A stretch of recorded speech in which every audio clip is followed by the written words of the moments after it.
আগের দিনের যে ফুচকা বানিয়েছিলাম, ফুচকা দেখাচ্ছিলাম সেটাই, তার নেক্সটটা পার্টটা। তো এদিকে দেখো আলু সেদ্ধ, ছোলা সেদ্ধ, লঙ্কা সেদ্ধ, কাঁচা লঙ্কা নিয়েছি, এটাকে মেখে দিচ্ছি। আর এর মধ্যে দেখো ভাজা মশলা, জিরে আর ধনে, শুকনো লঙ্কা ভেজে শুকনো এর মধ্যে দিয়ে দিয়েছি। আর এর মধ্যে দেখো তেঁতুল জলও দিয়েছি। খেতে কিন্তু দারুণ হয়েছে, সাথে এর মধ্যে গন্ধরাজ লেবু দিয়েছি, তো খেতে অসাধারণ হয়েছে। তো দেখো সব কমপ্লিট হয়ে গেছে, জলটাও বানিয়ে নিয়েছি, এর মধ্যে গন্ধরাজ লেবু কিন্তু দিয়েছি। চলো দেরি করবো না, এবার খেয়ে নিতে হবে, তা নাহলে তো হবেই না। এটা হচ্ছে দেখো পরের দিনের সকালবেলা, সকালে জলখাবারে দেখো আলুর দম আর হচ্ছে কি কচুরিটা কিনেই আনা হয়েছিল, তো আলুর দমটা একটু বেশি পেয়ে গেছি আমি। তাহলে সবাই কেমন আছো? আশা করছি তোমরা সবাই খুব ভালো আছো, আর আমিও খুব ভালো আছি। সকালে কাজকর্ম হয়ে গেছে, ঘরে রান্নাঘর পরিষ্কার, বিছানা গোছানো সব হয়ে গেছে। আর সকালে জলখাবার তো দেখালিনি, খাওয়া দাওয়া সব কমপ্লিট হয়ে গেছে। এবার স্নান করতে যাব, স্নান করতে হবে। আর ওইদিকে সবজি সব বের করে রেখে দিয়েছি, মাছ করব সেটাও বের করে রেখে দিয়েছি ফ্রিজ থেকে, নাহলে অনেকটাই লেট হয়ে জমে থাকে। কি ঘরের কাজকর্ম হয়ে গেছে, স্নান টান করে নিচ্ছি, আজকে স্নান টান করে পুজো দেওয়া হয়ে গেছে। রান্নাবান্না করবো এবার। আজকে ভাবছি পাতলা করে কালো জিরে দিয়ে মাছ করব আলু দিয়ে, আর হচ্ছে কুমড়ো আলু সব ভাজা করব একসাথে, আর একটু মাছের তেল আছে সেটা করব, এই করবো আজকে, আর বেশি কিছু করবো না। আর কালকে তো পয়লা বৈশাখ, তো তার জন্যে পয়লা বৈশাখের প্রিপারেশন করতে হবে, কালকে খাওয়া দাওয়া আছে, আজকে হালকার মধ্যেই থাক, কালকে আবার খেতে হবে। তো চলো রান্নাঘরে যাই, রান্নাঘরে যাওয়া যাক, রান্নাবান্না করা যাক। তারপরে স্নান টান তো হয়েই গেছে, আজকে তাড়াতাড়ি হয়ে গেছে।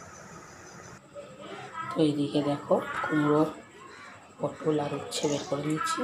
উচ্ছে, কুমড়ো, আলু, পেঁয়াজ দিয়ে একটা ভাজা করবো, আর পটল আলু দিয়ে পাতলা করে মাছের ঝোল। এইদিকে দেখো মাছগুলোকে জলে ভিজিয়ে রেখেছি, মাছের মাথাটা আজকে আর করবো না, রেখে দেবো কালকে। মাছের মাথা দিয়ে আর ডাল করবো। আর এদিকে দেখো উচ্ছে সমস্ত কাটা হয়ে গেছে, পটল কাটা হয়ে গেছে। আর এদিকে দেখো মাছটাকে ভেজে নিয়েছি, মাছটা করবো পটল দিয়ে আলু দিয়ে, খুব হালকা করে করবো। দেখো এরকম মাছ কালো জিরে ফোড়ন দিয়েছি, মাছটা ভেজে ওই তেলে এবার আলু আর পটলটাকে দিয়ে হালকা একটু ভেজে নেবো। নিয়ে এখানে একটা মশলা করেছি, জিরে, আদা, টমেটো, কাঁচা লঙ্কা একসঙ্গে পেস্ট করে এই মশলাটা দিয়েই করবো। খুব হালকা লাইট করবো, মশলাটা আগে কষিয়ে নেবো, কষিয়ে নিয়ে তারপর দিয়ে কষিয়ে দেয়, এর মধ্যে জল দিয়ে দেবো। দেখো কষিয়ে নিচ্ছি, তো ফাইনালি দেখো তো এবার দেখো এর মধ্যে ওকে কষিয়ে নেবো ভালো করে, তাহলে নাহলে হবে না। এদিকে দেখো মাছের তেলটাকে ভালো করে ধুয়ে দিয়েছি, এদিকে দেখো পেঁয়াজ, তারপর কাঁচা লঙ্কা আর বেসন দিয়ে এটাকে ভালো করে মাছটাকে ভাজতে দেবো। তা কষে গেছে, এর মধ্যে জল ঢেলে দেবো। দেখো জল ঢেলে দিয়েছি, একটু ফুটে এলেই মাছটাকে এর মধ্যে কিন্তু দিয়ে দেবো, দিয়ে তারপরে একটু ফুটে যাবে, আলুটা যে একটু সেদ্ধ হয়ে যাবে, এটাকে নামিয়ে নেবো।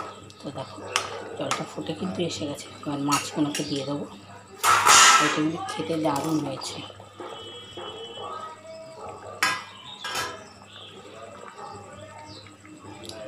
দেখো বেশ দারুণ হয়েছে। তো দেখো আমি মাছের, আর এদিকে দেখো মাছের তেলটাকে দেখো বেসন দিয়ে পেঁয়াজ, কাঁচা লঙ্কা, নুন, হলুদ দিয়ে এটাকে মেখে আমি তেলের মধ্যে দিয়ে দিয়েছি। ভাজা এটা হয়েও গেছে, এটাকে একটু ঝরঝরে করবো, ঝুড়ো ঝুড়ো করবো, ভাত দিয়ে খেতে অসাধারণ, এটা দিয়ে পুরো ভাত খাওয়া হয়ে যায়, জানো তো।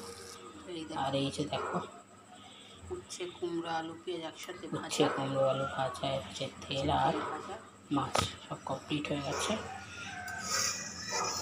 আর এই হচ্ছে মাছ, লাল লাল কিন্তু পাতলা, খেতে কিন্তু অসাধারণ হচ্ছে।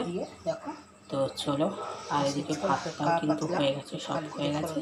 এই রান্নাঘরটা পরিষ্কার করে নিয়ে তারপরে তো ফাইনালি রান্নাবান্না হয়ে গেছে, রান্নাবান্না কমপ্লিট।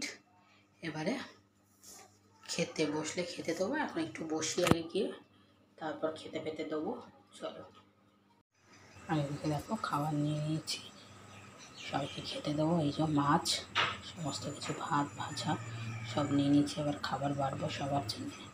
অনেকটাই বেলা গেছে, তাও দেখতে 3টে বেজে গেছে, ভাবলাম দেবো কিন্তু যাই হোক। তো দেখো চলো বিকেলবেলা আর একটু রেডি হয়ে নিয়েছি, কারণ বিকেলবেলা একটু বেরাবো কেনাকাটা করতে, বাকি আছে পয়লা বৈশাখের। তো বেরিয়ে পড়ছি। দেখো রাস্তায় এত ভিড়, ভিডিও করবো কি শেয়ার করতে পারছি না।